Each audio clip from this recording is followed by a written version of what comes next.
This is something I've wondered for a while. If everything comes down to love, if love is always the answer, then why are some wars necessary?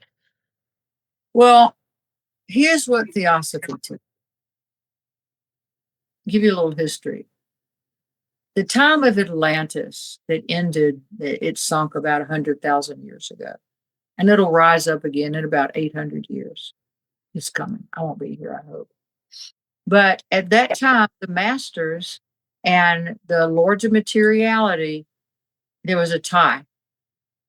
The Lord's materiality says, okay, I'll stay on earth and I'll try to teach people that the material world is what it is. It's just material. Don't pray to it.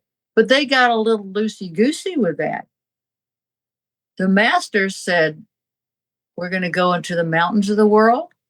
We'll go into the deep underground, but mainly the high mountains of the world. We will come back when the energy is time.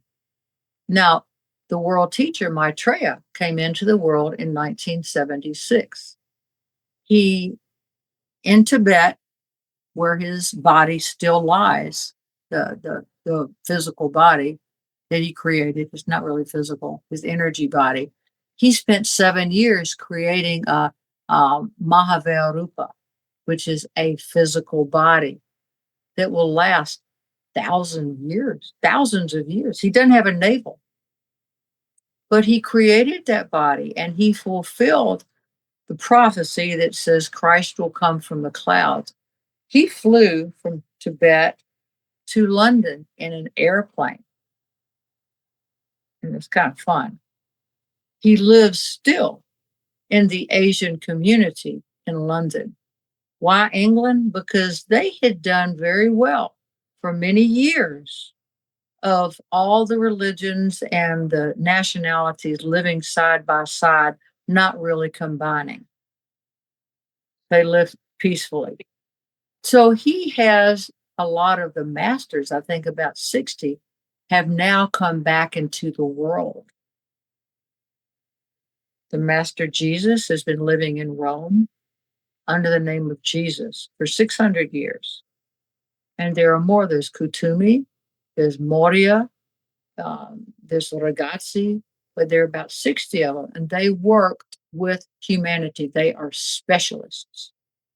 Why are they here? After the day of declaration, and we'll discuss that at some point, where Maitreya is on all televisions, and you will hear him in your mind, in your own language, talking to you. You will know for the first time that you belong. You're part of God. So the earth will be quiet for a while. Then we'll be back to being crazy. But the masters will be in the world. Maitreya will be in the world. And this Mahavairupa that he has, he can appear out of thin air. You can't kill him. So can the masters. They can come and go. They can create these false bodies, so to speak. That's a whole nother subject. And when I read this 30 years ago, I thought I was going insane. I said, well, that's just heresy. Maybe it's the Antichrist. I didn't know. It took me having experiences. This is something that you have to experience, not just listen to me. Get on the internet, look at shareinternational.org. Look up the Great Invocation. Look at these helpful things that might help you understand what's coming. What's coming is option. But so the masters that are now in the world, they will create ashrams. There will be 7. There are 7 ashrams on the higher plane, each one for ray 1 through 7. Each person on earth, when you are born as a soul, when you are cast out in a soul, you have a certain soul number, a ray that never changes ever. Your personality ray changes, your mental, your astral, your physical, every lifetime. But your soul is what you came here to do. And there will be ashrams on the physical plane. And so children will go there, people will go there, and you will know why you're here, what you came here to do. And there will be an alignment. If you came here to be an architect, if you're a ray 7 and you're an artist, you might have a lot of 4s and 7s. The 4 is the artsy one. You might be in the seventh ashram. I don't know. But this is what's coming. And we are trying to disseminate the Lucius Trust, SheridanNational.org, um, the Maitreya work, Benjamin Crimm's work, Alice Bailey. We're trying to disseminate this information. Is just look at it. What if? What if the Iman Mahdi that the Muslims are looking for, the Christ the Christians are looking for, the Messiah the Jews are looking for, Kalki Avatar, what if these are all the same person? We're taught they're not. But just play my silly game for a minute. What if it is? And this is the being called Maitreya, who is now coming to fulfill all these prophecies. Is that heresy? Oh my God. I probably need to carry my M4 around now for a week.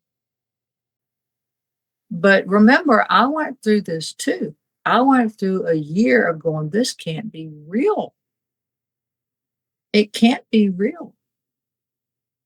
So things will change, and we have a lot of hope to look forward to because things will change and we will have a divine world because we will have divinity walking among us on the earth.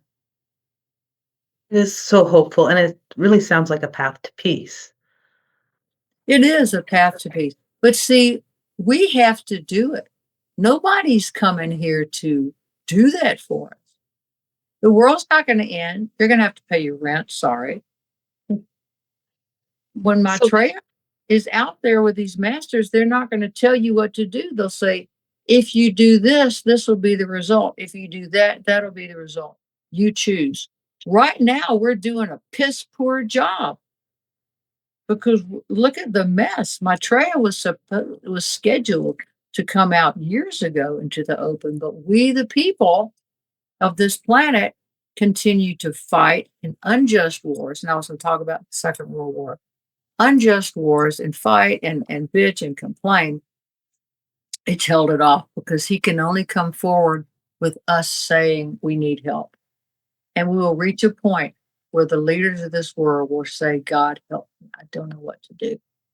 So Atlantis, out of the wars of Atlantis, sent the past 100,000 years. The masters have been in the mountains, lords of materiality still kind of run this place. They're running around going crazy. And they affect us, and we ask for stuff, and we connect with the physical world. So there is a war, the First World War. The First World War then went underground when it was so-called over. And it festered, and it became the Second World War. The man called Hitler was an evil personality, and he was part of the Black Lodge. When he spoke in his fiery speeches, he was overshadowed by, not channeling, overshadowed by negativity, satanic energy. Now, the joke is Satan isn't even here anymore. He was sent back to Saturn. I think it was October 14th, 1947. He's gone. So what's here? All the humans, all the demonic, all the emotional, all the stuff. If hierarchy had not given the formula for the bomb to the Atlas powers, we would have Nazi flags flying all over the world. The purpose of the Nazism was pure materialism. That's what evil is. The purpose of the lords of materiality and what we call evil is just the material world. That's all it is. But it's intriguing because this place is enchanting. And the more we believe all the answers are in the material, then we just stay in alignment with that. So the Second World War, that was Armageddon. But energy created is never destroyed. Where did all that energy go? I'm not going to say where it went because I'll probably get in trouble with my husband's military friends. It didn't go in the military, but it went into 3 places where it's still very active. One of the places is the stock market. Other places is a certain country, and another place is a certain building place, and it's still very active, and that's what's feeding our stupidity. So, we're in the age of Aquarius, right?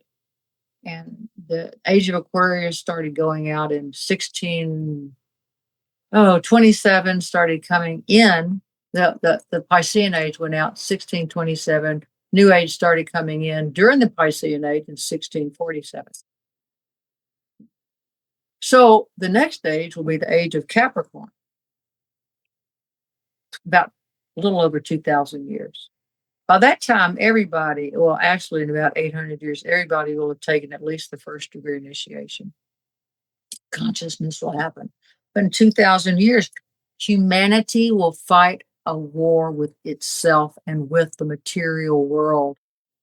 And that will end that forever on this planet. Forever. Armageddon already happened. Who is the Antichrist? The Antichrist is an energy field. Hitler was part of that Antichrist energy. Nero was part of the Antichrist energy. There are certain people that have played roles of selfishness, greed. Yeah, you know all the words for that. So there are people who play the roles of Antichrist, but it's not just one person. It's not that easy.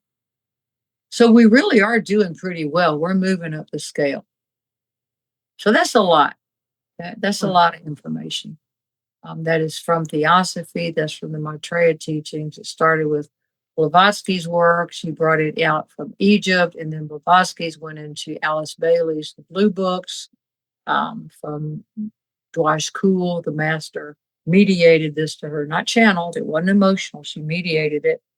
And then Benjamin Krim, Maitreya's Mission, his 3 books and his work with transmission, meditation, et cetera, et cetera. Now it's our turn. Now it's humanity saying, you will be given opportunities to make a choice, and what you choose. Maitreya says, I see your heart, you will choose the right thing. Beautiful and very full of hope.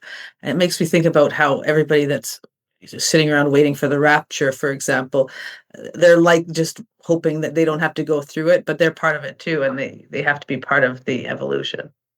Well, you do, and that is a whole structure that was developed by a few people. It's a misunderstood structure, like the Catholic Church saying your physical body will be totally brought up again. And well, you've had thousands of them. Which one? So there are certain things that Scripture is misunderstood in a lot of ways. There is the rapture can happen to you any day or time where you have enlightenment. Oh my God, I feel different. That is a rapturous feeling. But nobody's going to take you and lift you up so you don't have to make any choices. That's very childish and that's very selfish. It's very selfish. And there are certain religions all over the world that believe they're waiting for something to come save them. The UFO people are come take me, and nobody's taking you anywhere. You have to stay here and work. But we're going to get more help. Well, there's that. At least we've got help. We're not in it alone. We're never in it alone, ever. Sometimes we have to feel alone. You know, it's very important to do that, to get that, because that makes us seek the divine. It makes us seek love. It wants us to open our heart. You know, God, help me. Please help me. I align myself with divinity, with love. And that call goes out and it pours into. Thank you, Zoli. That's just something to leave it on, because I could feel the energy of love as you spoke it. It's the only thing there really is. If I felt that all the time, I'd be a much easier person to be around. Me too. I think we could all use more of that. Thank you, Linda. Thank you. Take care.